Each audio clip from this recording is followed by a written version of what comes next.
जय हिंद। तो भाई लोग एक बार फिर से स्वागत है थिंक डिफरेंटली के यूट्यूब चैनल पर।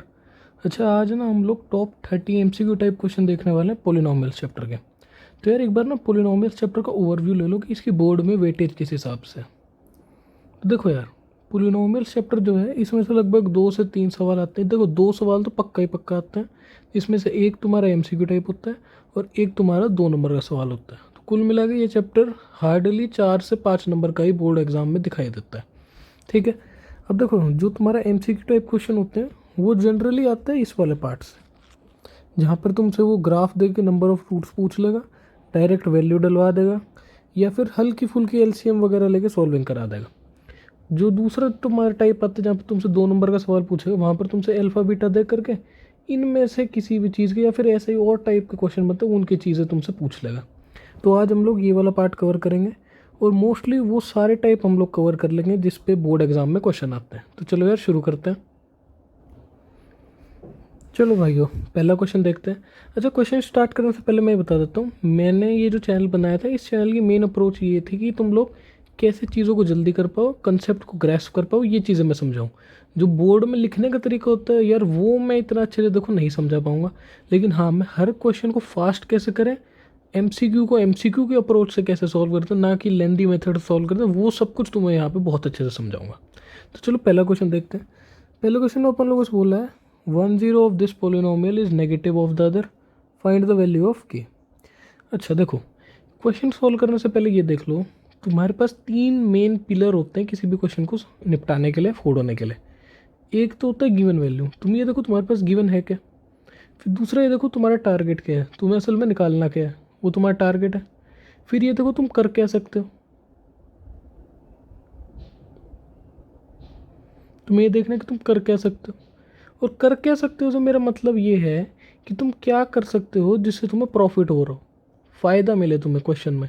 तुम्हें ये देखना है, तुमने अगर ये सारी की सारी चीज़ें आइडेंटिफाई कर ली किसी क्वेश्चन में, तुम्हारा क्वेश्चन बनेगा ही बनेगा। जैसे अब यहाँ देखो, तुम्हें बोल दिया एक रूट अगर अल्फ़ा है, दूसरा रूट उसका नेगेटिव है, मतलब दूसरा रूट माइनस अल्फ़ा हो जाएगा। अब उसने क्या बोला हुआ है, के की वैल्यू तुम निकाल दो। देखो तुम्हारे पास कट पीट के दो ही रिलेशन है, या तो अल्फ़ा इंटू बीटा या फिर अल्फ़ा प्लस बीटा, ये दो ही रिलेशन है तुम्हारे पास। अब देखो तुम्हें सोचना है कि तुम किस चीज़ का यूज़ कर सकते हो। मान लो तुमने अल्फ़ा इंटू बीटा यूज़ करा, तो अल्फ़ा इंटू बीटा होता है सी बाय। अब एक चीज़ देखना, सी बाय मतलब -9/4, ये हो जाएगा अल्फ़ा इंटू बीटा जो कि माइनस अल्फ़ा। अब यहाँ पर तो कहीं पर के की इन्वॉल्वमेंट हुई ही नहीं, तो तुम इस मेथड को यूज़ ही नहीं करोगे, तुम डायरेक्टली अल्फ़ा प्लस बीटा पर शिफ्ट हो जाओगे जो कि होता है -b/। तो alpha plus minus alpha is equal to -b/। ये उड़ के तो ज़ीरो ही आ गया, तो तुम्हें डायरेक्टली बस बी को किसके बराबर कर देना है, ज़ीरो को। कैसे, ये ए जब वहाँ पर लेके जाओगे तो a into zero is equal to -b, तो बी की वैल्यू ज़ीरो आ गई। तो तुम्हें डायरेक्टली बी को ज़ीरो के इक्वल पुट कर देना और तुम्हारी के की वैल्यू आ जाएगी। तो तुम्हें -8k को ज़ीरो के इक्वल पुट कर देना और के की वैल्यू ज़ीरो आ गई, और यही तुम्हारा आंसर है। और ये एक शॉर्ट ट्रिक लिख लेना, अगर एक रूट अल्फ़ा है और दूसरा रूट तुम्हें माइनस अल्फ़ा दे दिया, तुम्हें डायरेक्टली बी को ज़ीरो के बराबर रखना है। डेट्स इट, तुम्हारा क्वेश्चन सॉल्व हो जाएगा और तुम्हें कुछ भी नहीं करना। चलो यार अगले क्वेश्चन पर चलते हैं। देखो भाइयों, अगला क्वेश्चन दे रखा है, if the sum of zeroes of this polynomial is equal to their product, find the value of k. अपने को सीधा बोल रखा है क्या क्या करना है, तो वो सब कुछ करते जाते हैं। सम को प्रोडक्ट के बराबर दे रखा है, तो -b/a को c/a के बराबर दे रखा है, a से a उड़ा दो, तो -b को c के बराबर दे रखा है। अब डायरेक्टली वैल्यू पुट करो, -b, तो b तुम्हारा 2 है, उसके आगे माइनस लगा दो, और c 3 के है, तो k की वैल्यू तुम्हारी -2/3 आ गई। यही इस क्वेश्चन का आंसर है।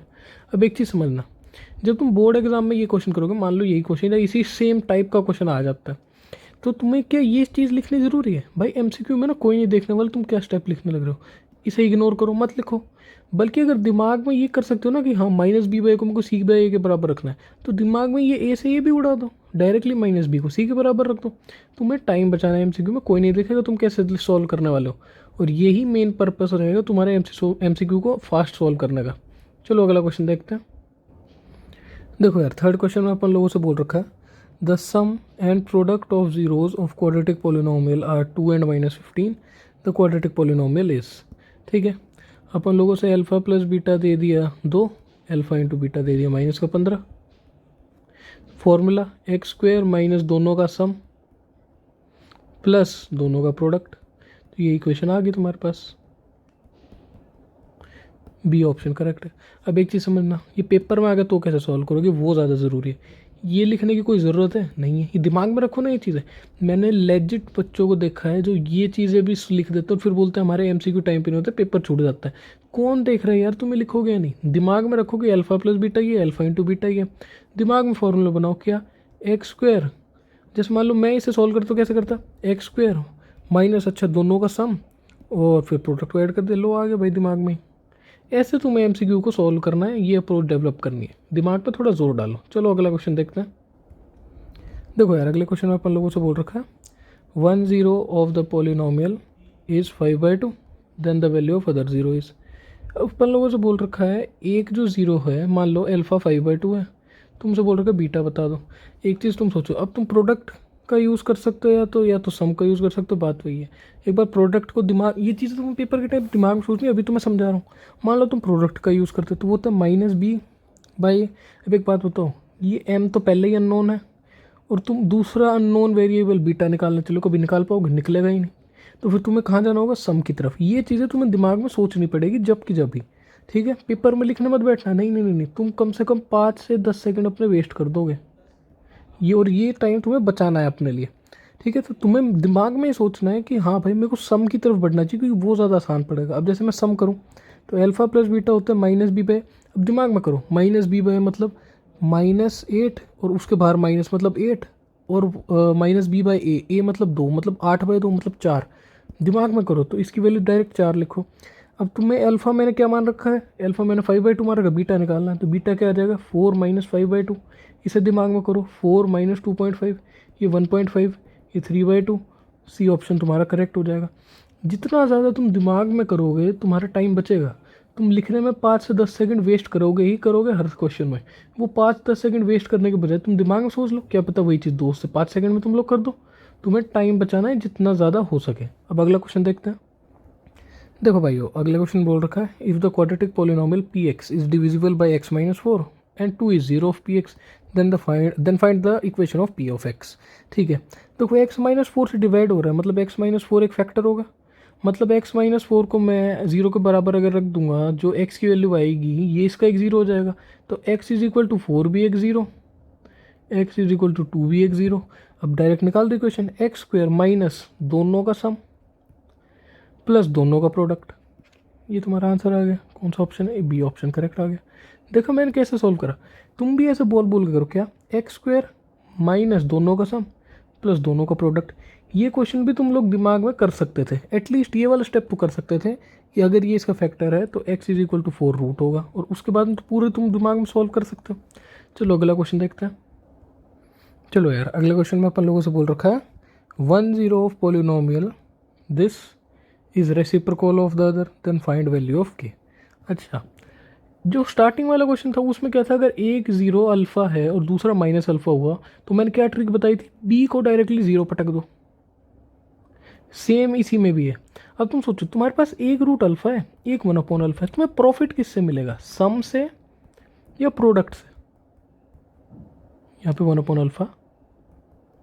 अब तुम अगर दिमाग लगाओगे ना, तुम सोचना अगर तुमने सम का यूज़ करा तो यहाँ तो अल्फ़ा स्क्वायर प्लस 1/अल्फ़ा, ये तो चीज़ें और ज़्यादा बिगड़ हो गई।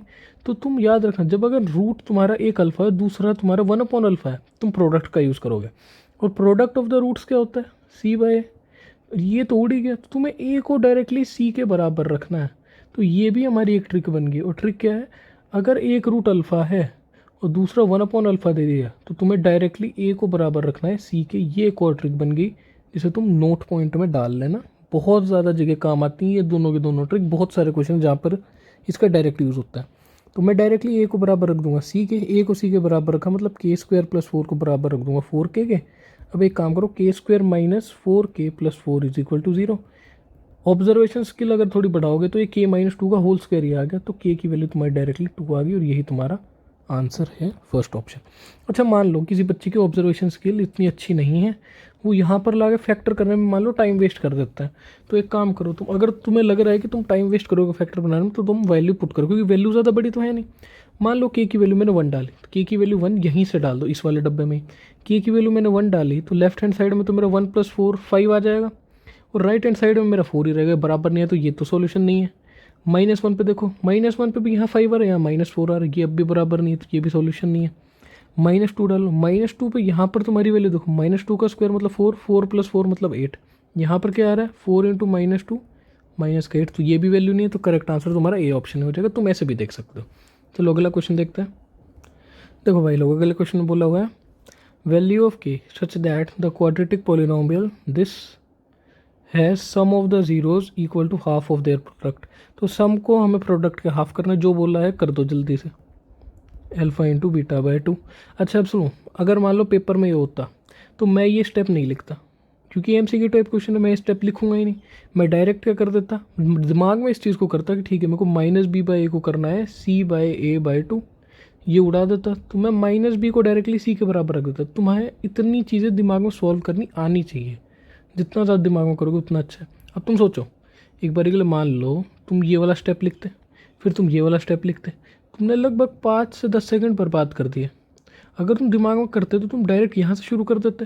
तो ये चीज़ें ना तुम्हें डेवलप करनी है, जिससे तुम MCQ को रीडिंग टाइम के अंदर ही निपटा दो।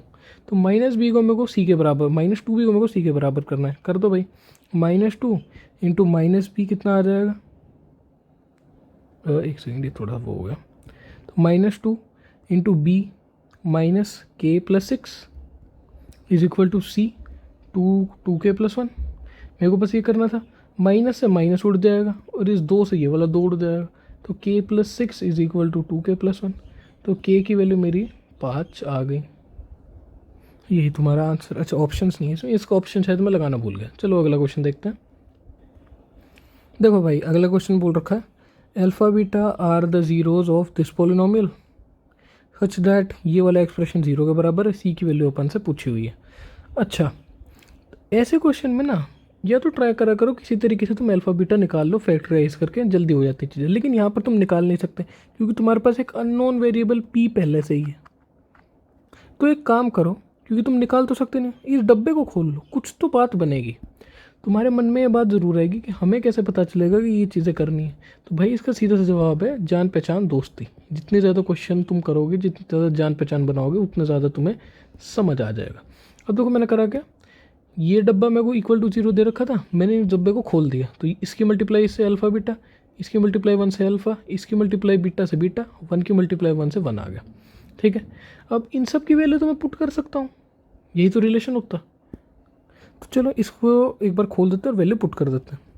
तो f(x) मेरे को दे रखा है x² - px - p - c। मेरे को ये खोलना पड़ा क्योंकि मेरे पास कोई x का कोफिशिएंट ही नहीं था कि मैं अल्फ़ा + बीटा पुट कर सकूँ। अब वही बात आ जाती है, अल्फ़ा × बीटा होता है c/a। अच्छा मैं ये पूरा जो डब्बा है ये मेरा कांस्टेंट है, जिसको हम लोग c से डिनोट करते हैं, तो मैं इसको z बोल रहा हूँ क्योंकि c ना एक बार यहाँ पर यूज़ हो चुका है, कन्फ्यूज़ ना हो जाओ इसलिए बोलने लग रहा हूँ।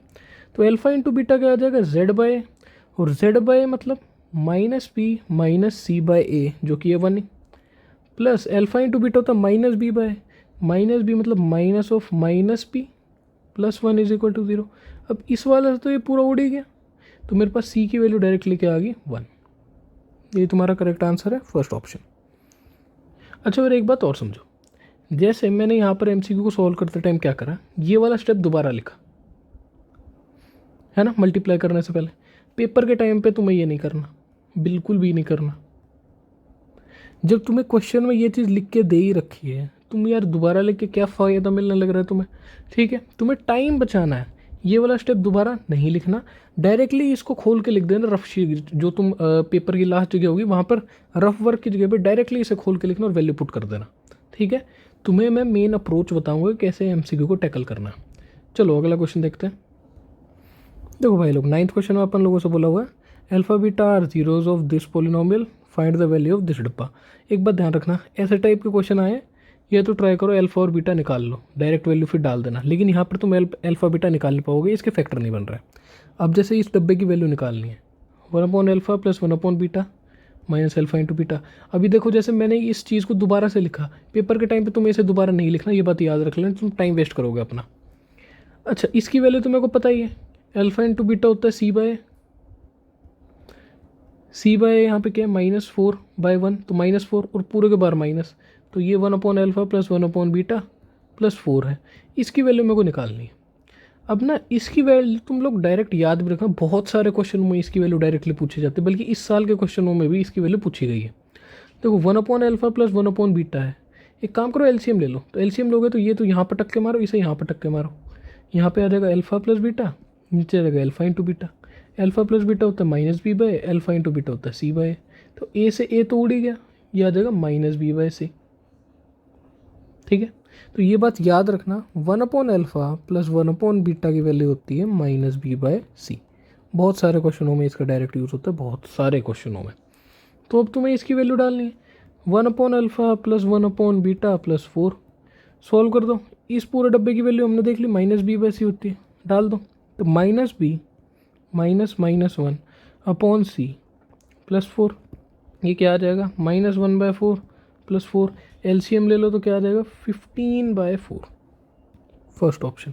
अच्छा अब एक चीज़ देखो, इस स्टेप में भी बच्चे क्या करते हैं, -1/4, फिर एलसीएम लेते टाइम तुम लोग पता है क्या करते हो, -1 प्लस 4 इंटू 4/4। अरे भाई दिमाग में करो ना, डायरेक्टली 16 लिखो। चलो अगला क्वेश्चन देखते हैं। अपना 10th क्वेश्चन है, zeroes of this quadratic polynomial are. इसके जीरोस का नेचर पूछा हुआ है, बोथ नेगेटिव बोथ पॉजिटिव, एक पॉजिटिव एक नेगेटिव, या फिर बोल नहीं सकते। एक बात ध्यान रखना, अगर एक काट से आ गया ना 90% ऑफ द टाइम ये ऑप्शन होता ही नहीं है। तो अगर मान लो तुक्का मारो भी तो इस पर तो मत ही मारना भाई। अब देखो इस मेथड इसको सॉल्व करने की मैं फर्स्ट अप्रोच बताता हूँ। पहले तो एक एग्जांपल देखना। एक बात बताऊँ मेरे को, मान लो मैंने लिया माइनस का 1, इसकी मैंने मल्टीप्लाई कर दी माइनस के 1 से, तो मेरे पास पॉजिटिव का 1 आ जाएगा। हाँ बिल्कुल सही बात बोली यार। अच्छा मैंने +1 लिया, उसकी मल्टीप्लाई कर दी +1 से, तब क्या आएगा, तब तो पॉजिटिव का 1 ही आ रहा है। अब एक बात बताऊँ, मैंने लिया माइनस का 1, उसकी मैंने मल्टीप्लाई कर दी प्लस के 1 से, अब की बारी नेगेटिव का 1 है। और अगर इसको उल्टा करा तो मैंने पॉजिटिव का 1 लिया, उसके मल्टीप्लाई कर दी माइनस के 1 से, तो अब की बार भी नेगेटिव है। तो इसका मतलब समझना क्या है, अगर एक रूट अल्फ़ा है एक रूट बीटा है, अगर मान लो दोनों के दोनों रूट नेगेटिव हुए, या फिर मान लो दोनों के दोनों रूट पॉजिटिव हुए, तो इन दोनों का प्रोडक्ट क्या आने वाला है, ये तो पॉजिटिव आने वाला है ना। अगर मान लो एक रूट हुआ पॉजिटिव एक रूट हुआ नेगेटिव, या फिर एक रूट हुआ नेगेटिव एक रूट हुआ पॉजिटिव, ऐसी कुछ कंडीशन बनती है। तो ऐसी कंडीशन में मेरे पास अल्फ़ा इंटू बीटा की वैल्यू नेगेटिव आने वाली है। ये चीज़ तो पता चल गई। तो ठीक है, मैं ये चीज़ इतना तो आइडिया लगा सकता हूँ कि बोथ नेगेटिव बोथ पॉजिटिव है, एक पॉजिटिव एक नेगेटिव की वैल्यू मैं अल्फ़ा इंटू बीटा से निकाल सकता हूँ। तो चलो निकाल देते हैं। तो अल्फ़ा इंटू बीटा होता है C/m। तो C के अपना 99/100। तो यार ये वैल्यू तो पॉजिटिव आ गई, तो मतलब ये वाला ऑप्शन तो नहीं होगा। अब मेरे को इन दोनों में चेक करना है। अब एक चीज़ करते हैं, प्रोडक्ट का यूज़ कर ले, सम का और कर लेते हैं। अब एक बात बताऊँ, मान लो दोनों रूट नेगेटिव है, मान लो एक रूट है -2 एक रूट है -4, दोनों का सम करना, -2 प्लस -4, ये तो माइनस का 6 आया।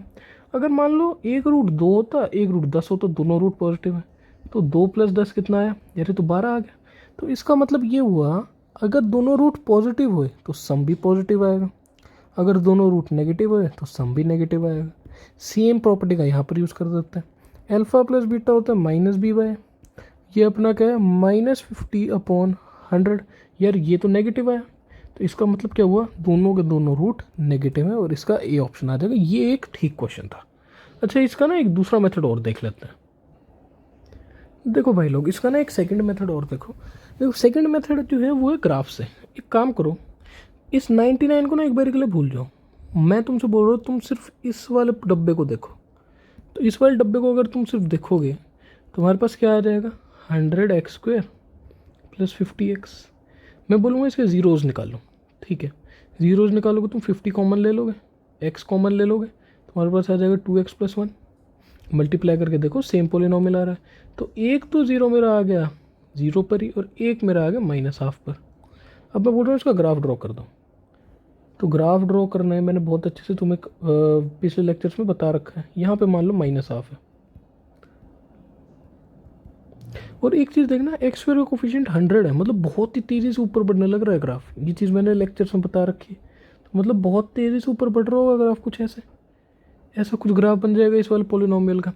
अब एक चीज़ देखो, +99, मैंने तुम्हें एक चीज़ बताई थी किसी भी ग्राफ में अगर तुम कोई भी कांस्टेंट सी ऐड करते हो तो सी के नेचर पे डिपेंड करता है कि ग्राफ कैसा बनेगा। ग्राफ कैसा बनेगा से मेरा क्या मतलब है, या तो ग्राफ पूरा का पूरा ऊपर शिफ्ट हो जाएगा या पूरा का पूरा नीचे शिफ्ट हो जाएगा सी के नेचर के ऊपर।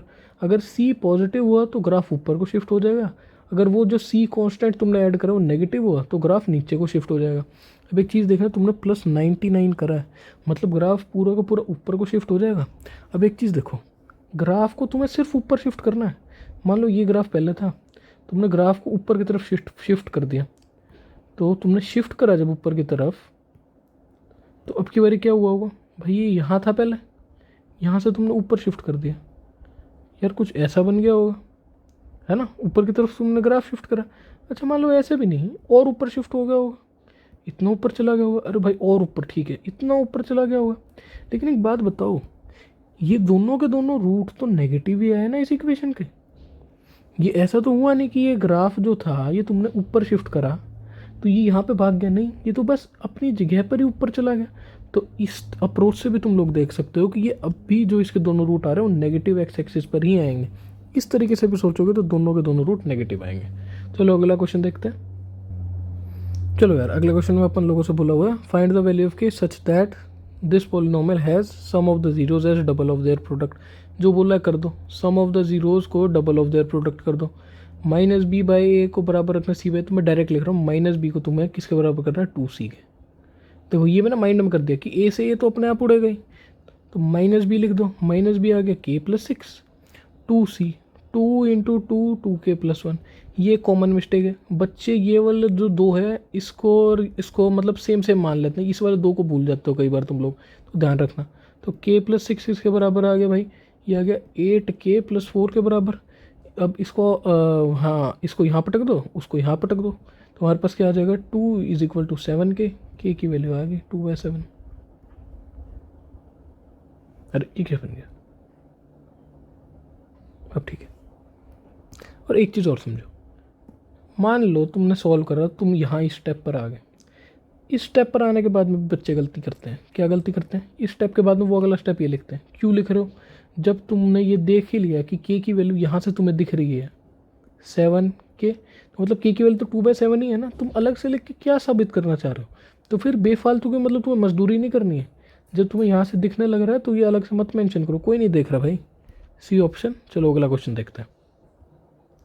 देखो भाई अगले क्वेश्चन बोला हुआ है अल्फ़ा बीटा जो है इसके ज़ीरोज़ हैं, अपने को वैल्यू बतानी है इस डब्बे की। चलो तो इस डब्बे की वैल्यू बतानी है, इसे लिख लेते हैं।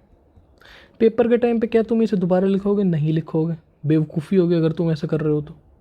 अब क्या करें, तो दिमाग में एक ही बात आ रही है एलसीएम ले लेते हैं, तो ले लो भाई एलसीएम। नीचे तो आ जाएगा रूट बीटा रूट अल्फ़ा, तो मतलब ये तो रूट अल्फ़ा बीटा ही आ गया। अच्छा एक चीज़ और, ये स्टेप अलग से मत लिखना, पता चले root alpha into root alpha plus root beta into root beta, नहीं भाई दिमाग में करो ना, root alpha into root alpha alpha ही हो गया, तो ऊपर डायरेक्ट लिखो alpha plus beta, value put कर दो, alpha plus beta -b/, alpha into beta c/, इसको ऊपर पटक दो रूट में a/c, इससे ये उड़ा दो एक बारी, तो -b/√a into c, B option आ गया। चलो अगला क्वेश्चन देखते हैं। अच्छा आगे गए ना भाई लोग, जो 3-4 क्वेश्चन, 2-3 क्वेश्चन जो है वो ग्राफ पे बेस्ड होंगे। देखो ग्राफ का पहला क्वेश्चन दे रखा है y = px, एक गिवन ग्राफ है, नंबर ऑफ जीरोस बताओ। तो नंबर ऑफ जीरोस क्या होते हैं, एक्स एक्सिस को कितनी बार इंटरसेक्ट कर रहे हैं, यहाँ पे 2 बार इंटरसेक्ट कर रहे हैं, नंबर ऑफ जीरोस 2 आ गए। अच्छा अगर ये ऐसे होता है x = p(y), तब तुम ये चेक करके वाई एक्सिस को कितनी बार इंटरसेक्ट करें, ये भी ध्यान रखना। वैसे ऐसा नहीं होगा कि ऐसे टाइप का क्वेश्चन बोर्ड में आ जाए, लेकिन फिर भी ध्यान रखना। अगला क्वेश्चन देखते हैं। अगले क्वेश्चन बोले which of the following graph has more than 3 distinct real root.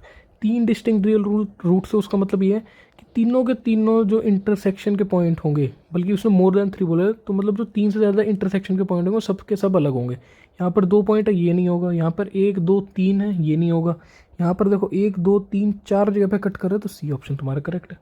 एक बात और बता देता हूँ, जब इस वाले की तुम इक्वेशन लिखोगे ना, तो फिर इसको तुम 2 रूट काउंट करोगे, ये बात याद रखना। उसने इसीलिए अलग से मेंशन करा हुआ है डिस्टिंक्ट, क्योंकि इसको तुम 2 बार काउंट करोगे जब इक्वेशन लिखोगे तब। ठीक है अगला क्वेश्चन देखते हैं। 15th क्वेश्चन अपन लोगों से बोला हुआ है graph of polynomial is given below, find the expression. अच्छा मतलब अपने को इक्वेशन लिखनी है, तो एक रूट तुम्हें -1 दे दिया, एक रूट तुम्हें 3 दे दिया। वही same logic, x square minus दोनों का सम 2 आ गया, प्लस दोनों का प्रोडक्ट -3 आ गया। तो कौन सा ऑप्शन है? C option. अगला क्वेश्चन देखते हैं। देखो यार सर्टेन टाइम क्वेश्चन, और ये देखो तुम्हारे सामने आ गया, इस वैल्यू, इस एक्सप्रेशन की वैल्यू निकालनी है, और मैंने तुम्हें डायरेक्ट बताई थी -b/c। तो -b/c कर दो, -2 बाय -15, 2/15 ही आ गई। और ये चीज़ देखो तुम दिमाग में कर सकते हो, मैं तुम्हें लिखने के लिए समझा रहा हूँ, नहीं तो मैं तो दिमाग में ही करता भाई। तो ये तो वैल्यू बात तुमने बिल्कुल सही बोली, और बोल रखा है रीज़न में अल्फ़ा बीटा जो है इसके जीरोज़ हैं, तो ये दोनों एक्सप्रेशन सेटिस्फाई करते हैं, रीज़न भी सही है। और एक चीज़ देखना, जो हमने डायरेक्ट वैल्यू डिराइव करी उसमें हमने इसी का तो यूज़ करा, इन दोनों चीज़ों का, तो इसीलिए इसका आंसर ए आ जाएगा। Both are correct and R is correct explanation of A. अगला एमसीक्यू देखते हैं। अगले एमसीक्यू में हमसे बोला हुआ है number of quadratic polynomial having zeros -5 and -3। Quadratic polynomial बोल रहा है जिसमें इतने जीरोज हों, ठीक है। जनरल फॉर्म क्या होती है?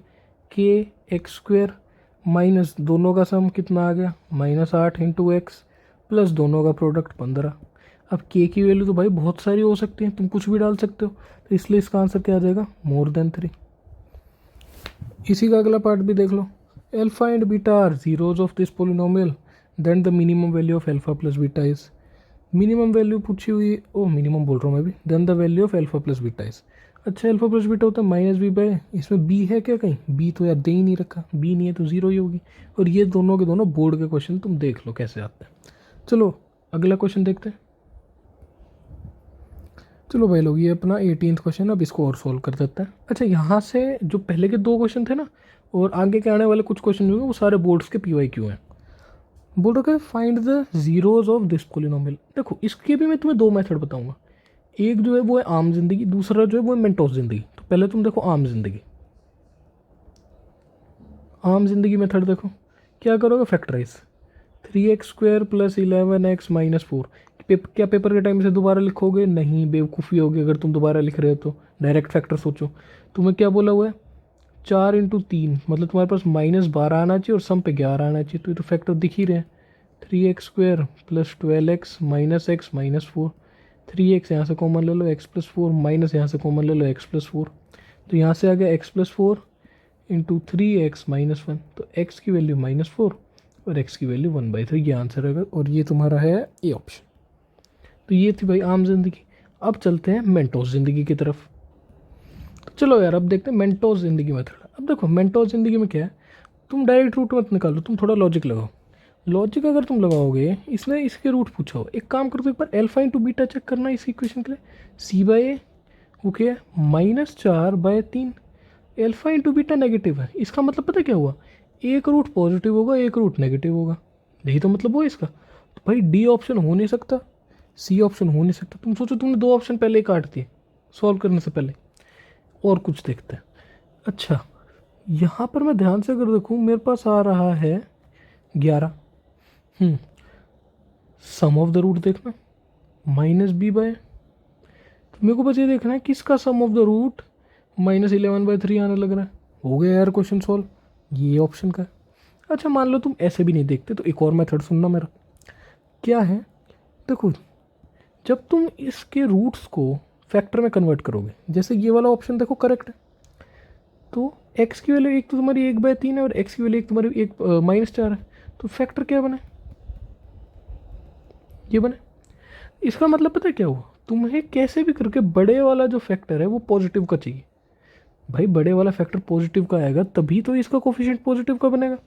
तो इसका मतलब तुम्हारा क्या हुआ? बड़े वाला फैक्टर पॉजिटिव का होगा। इसका मतलब ये हुआ जो वैल्यू नेगेटिव में मैग्नीट्यूड में बड़ी होगी वो वाला ऑप्शन करेक्ट होगा। मैं क्या कहना चाहता हूँ, ये वाली देखो तुम्हारी इक्वेशन तो बनेगी ही बनेगी, ये तो तुम मानते होगे क्योंकि इसका ऑप्शन ही करेक्ट है। तो ये वाला जो डब्बा है इसमें ध्यान से देखो, बड़े वाला फैक्टर ये है, क्यों? क्योंकि इसमें +4 है, ठीक है। अब बड़े वाला फैक्टर ये है, तो अगर मैं इसको 0 रखूँ तो एक तो -4 दे रहा है, एक मेरे को 1/3 देने लग रहा है। तो -4 की वैल्यू मैग्नीट्यूड में तो बड़ी है ना। मैग्नीट्यूड का मतलब क्या होता है? सिर्फ अमाउंट में, अमाउंट में तो 4 ही, साइन में नहीं देख रहा, विदाउट साइन मैग्नीट्यूड का मतलब ये होता है। तो मैग्नीट्यूड में देखोगे तो -4 की वैल्यू बड़ी है। तो तुम अगर ये लॉजिक यूज़ करते हो ना, तो भी तुम डायरेक्ट ए ऑप्शन करेक्ट कर सकते हो। और मैंने जब सोल्व करा तो मैंने तो ये लॉजिक यूज़ करा और एक बार में मेरा क्वेश्चन आ गया। हार्डली 3 से 4 सेकंड लगे थे मेरे को। ठीक है, तो ये थी भाई मेंटोस ज़िंदगी, जहाँ पे हमने प्रोडक्ट और सम का डायरेक्ट यूज़ कर लिया। चलो अगला देखते हैं। 19th क्वेश्चन में बोल रखा है p is root of this equation then the value of k is. p एक रूट है। एक बात बताओ, p अगर रूट है तो मतलब ये हुआ जब मैं इक्वेशन में p डाल दूंगा तो वो इक्वल टू ज़ीरो आ जाएगी। या रूट का तो मतलब ये होता है, तो फिर एक काम करो, p को डाल दो, ये आ जाएगा P square minus P plus Q into P plus के इज इक्वल टू ज़ीरो। अब जब इसे तुम खोलोगे तो पी से तो पी उड़ेगा ही उड़ेगा, है ना। इसका क्या मतलब हुआ, इसका मतलब ये हो कि सिर्फ अकेली पी की टर्म तो होगी नहीं, तो ये वाला ऑप्शन नहीं होगा, ये वाला ऑप्शन नहीं होगा। अब इसको जब तुम खोलोगे तो ये क्या आ जाएगा, minus p q is equal to minus k, तो के की वैल्यू आएगी पी इंटू क्यू। बिल्कुल आसान सा सवाल था, डी ऑप्शन। अगला सवाल देखते हैं। 20th क्वेश्चन में भाई पूछा हुआ है number of polynomial having zeros -3 and 5। ये अभी अपन लोगों ने देखा था, इसका आंसर होता है इनफाइनाइट। और इसमें हमने ये चीज़ देखी थी, क्वाड्रेटिक के टाइम पर तो तुम के एक्स स्क्वायर वाला यूज़ करते हो, और जब पोलिनोमियल बोला हुआ है सिर्फ, तब तुम वो ग्राफ का यूज़ करते हो। ये बात याद रखना, सिर्फ क्वाड्रेटिक का मत देखना। चलो अगला क्वेश्चन देखते हैं। देखो भाई लोग, अगले क्वेश्चन बोला है अल्फा बीटा इसके रूट है, इसकी वैल्यू बता दो। ये भी बोर्ड का क्वेश्चन है और तुम्हारे सामने एग्जाम्पल है इसके यूजेज, इस वाले जो डब्बा है इसके यूजेज का। ठीक है, तो इसका यूजेज मैंने तुम्हें पहले भी बताया था, बहुत ज़्यादा होता है। इसकी डायरेक्ट वैल्यू -b/c, -b/c रखो, -3/-7, इससे ये उड़ा दो, 3/-7, ये ऑप्शन आ जाएगा। अगला क्वेश्चन देखते हैं। चलो भाई लोग, अगले क्वेश्चन में बोल रखा है sum of the zeros of this polyno, अरे क्या हो गया, sorry, sum of the zeros of this polynomial are given as.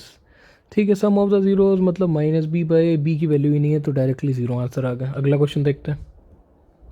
अगले क्वेश्चन में बोला है if 1 0 of this polynomial is reciprocal of other than what is the value of के। इसकी भी एप्लीकेशन मैंने तुम्हें बताई थी और बोला था इसका भी यूजेज काफ़ी ज़्यादा होता है। तो रेसिप्रोकल है तो डायरेक्टली ए को सी के बराबर रख दो, ए के तुम्हारा 6, इसको बराबर रख दो सी के, माइनस के अरे अरे अरे 6 is equal to minus of k -2, directly बराबर रख दो। ये माइनस से माइनस उड़ जाएगा, के की वैल्यू तुम्हारी क्या आ गई, -4। देखो यार, अगले सवाल में बोल रखा है quadratic equation whose roots are this are. ठीक है, एक्स स्क्वायर माइनस दोनों का सम करोगे तो ये तो उड़ ही जाएगा आपस में, क्या आ जाएगा, -6x। अच्छा माइनस का, अच्छा ये तो एक ही ऑप्शन में, तो यही करेक्ट होगा। आगे सॉल्व भी कर रहा हूँ, और आगे मतलब सॉल्व करने की ज़रूरत ही नहीं बनी।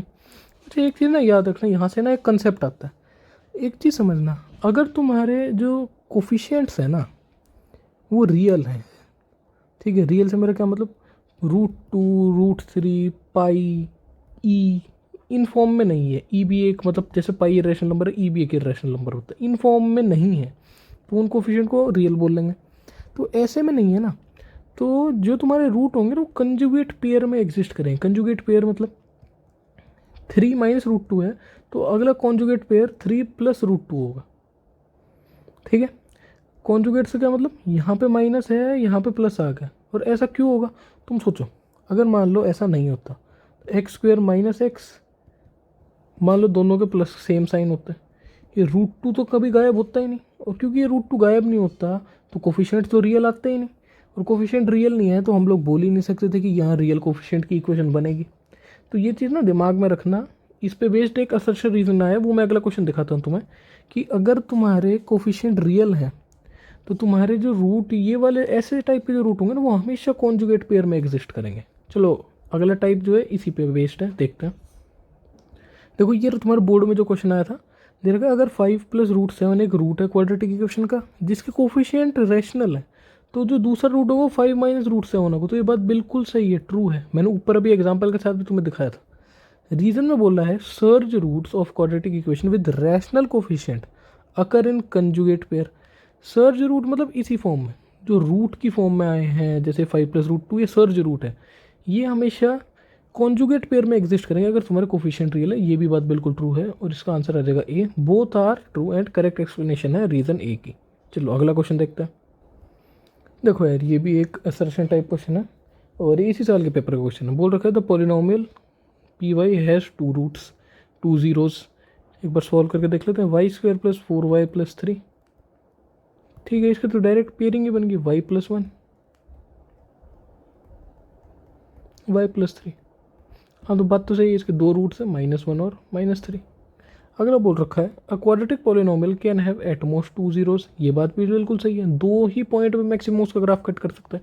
अब हमें ये देखना है इसका ऑप्शन ए होगा या बी होगा, करेक्ट एक्सप्लेनेशन है या नहीं है। तो देखो इसके लिए ना एक छोटी सी मतलब लॉजिक देखा है मैंने, और वो ज़्यादातर काम कर जाता है।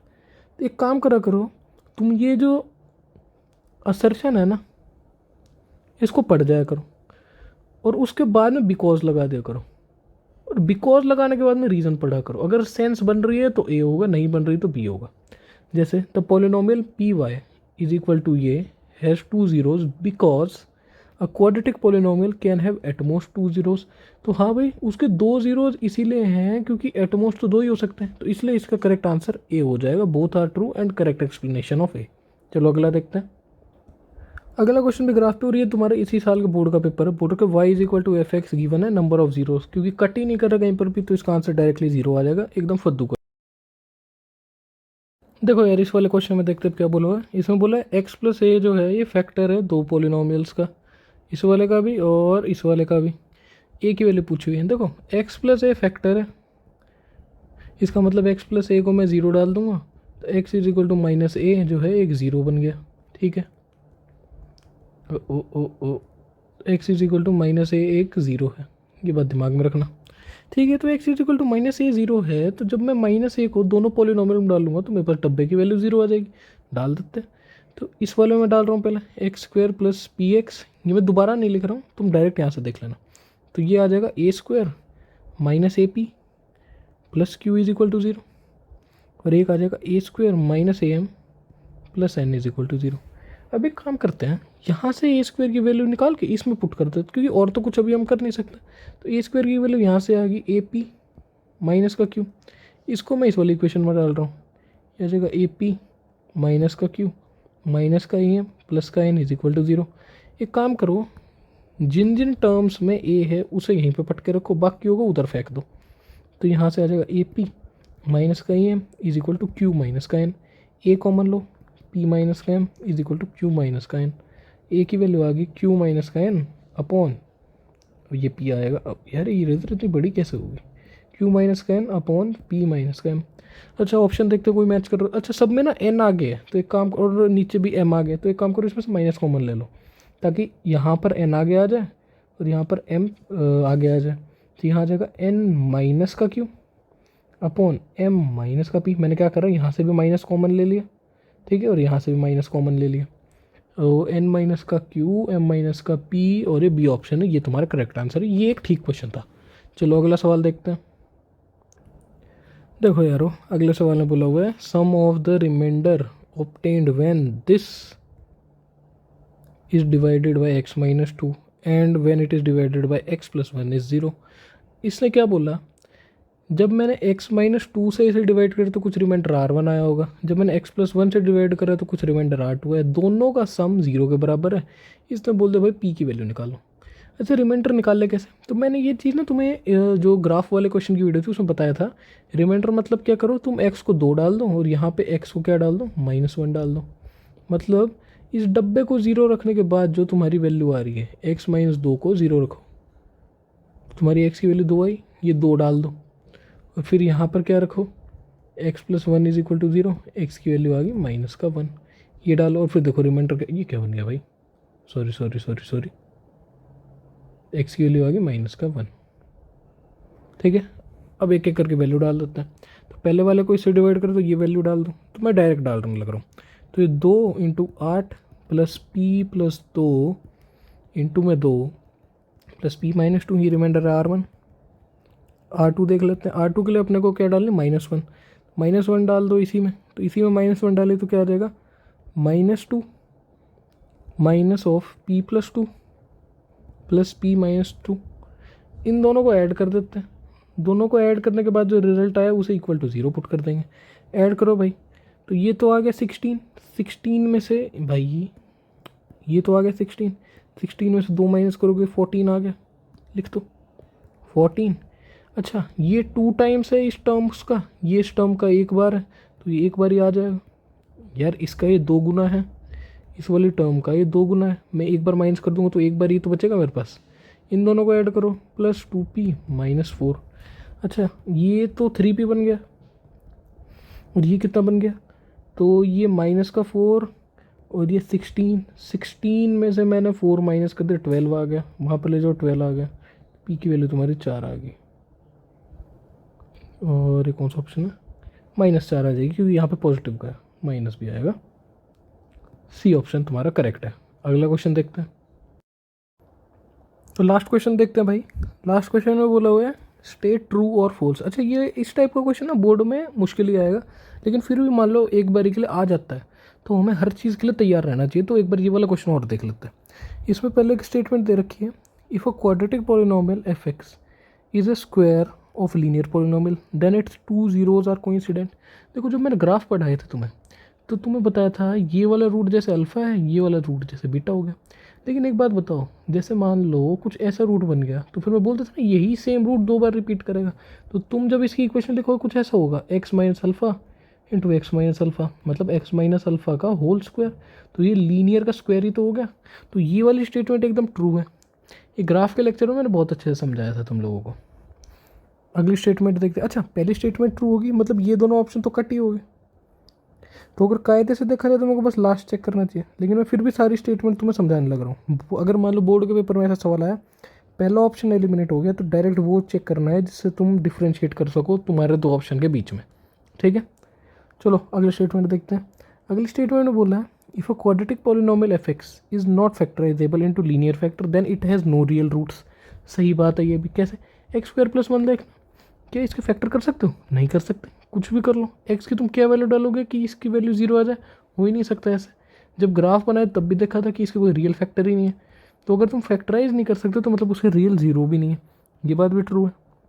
अगला बोल रखा है graph of quadratic polynomial this cuts positive direction of y axis then the value of c is positive. सही। अच्छा देखो जब ग्राफ का क्वेश्चन हम कर रहे थे तब मैंने ये टाइप बिल्कुल लास्ट में कवर करा था, फिर भी एक बार देख लेते हैं। जैसे मान लो इसका ग्राफ कुछ ये बन गया, इस पॉलिनोमियल का ग्राफ। एक बार x को 0 डालो, x को 0 डालने पे तुम्हारी y की वैल्यू c आ रही है। तो मतलब अगर तो y की वैल्यू पॉजिटिव है मतलब c पॉजिटिव है। तो इसीलिए मैं ये बोल सकता हूँ कि c की वैल्यू पॉजिटिव आएगी अगर x इज इक्वल टू 0 है। तो इसका मतलब ये वाली बात भी बिल्कुल सही होगी। आगे देखते हैं। If a 4 degree polynomial is divided by a 2 degree polynomial, quadratic polynomial तो 2 डिग्री हुआ, then the degree of remainder is true. ये बात गलत है। देखो रिमाइंडर जब तुमने अगर लॉन्ग डिवीजन सीखा हो, सीखा के नहीं थे तो करके ही आए हो। जैसे मान लो एक्स की पावर 4 प्लस समथिंग समथिंग को मैं डिवाइड करने लग रहा हूँ x square plus something something. तो जब तुम लास्ट के स्टेप्स में पहुँचोगे तो तुम्हारे पास क्या बचेगा? तुम्हारे पास कुछ ऐसे बचेगा x square plus something something, फिर तुम हाईएस्ट डिग्री को इससे डिवाइड करोगे। यार लॉन्ग डिवीजन में ये तो था हाईएस्ट डिग्री पे जो रिमाइंडर बचता है उसे हम डिवाइड करते हैं अपनी इस वाली वैल्यू से। तो तुम एक्स स्क्वायर को दोबारा से डिवाइड कर दोगे एक्स स्क्वायर से, तुम्हारे पास 1 आ गया मान लो। तो तुम्हारा एक्स स्क्वायर का जो पार्ट होगा वो तो 101% लास्ट में जाके एलिमिनेट हो ही जाएगा। तो तुम्हारे रिमाइंडर में क्या बचेगा? एक्स की टर्म। ठीक है, और क्या पता एक्स की टर्म भी एलिमिनेट हो जाए। तो एक्स की टर्म भी एलिमिनेट होगी तो कुछ कॉन्स्टेंट बचेगा। अगर कंप्लीटली डिवाइड हो गया तो फिर तो 0 ही आएगा। तो फिर मतलब क्या हुआ? डिग्री तो 2 से कम ही होगी। तो फिर 2 तो डिग्री हो ही नहीं सकती, तो ये वाली स्टेटमेंट फॉल्स होगी। तो भाई यही था अभी आज वाली वीडियो में लास्ट क्वेश्चन। जो अगली वीडियो होगी उसमें हम पार्ट 2 के बढ़िया बढ़िया क्वेश्चन देख लेंगे। और यहाँ से ये मानते चलो कि तुम्हारे मोस्टली जो वैरायटी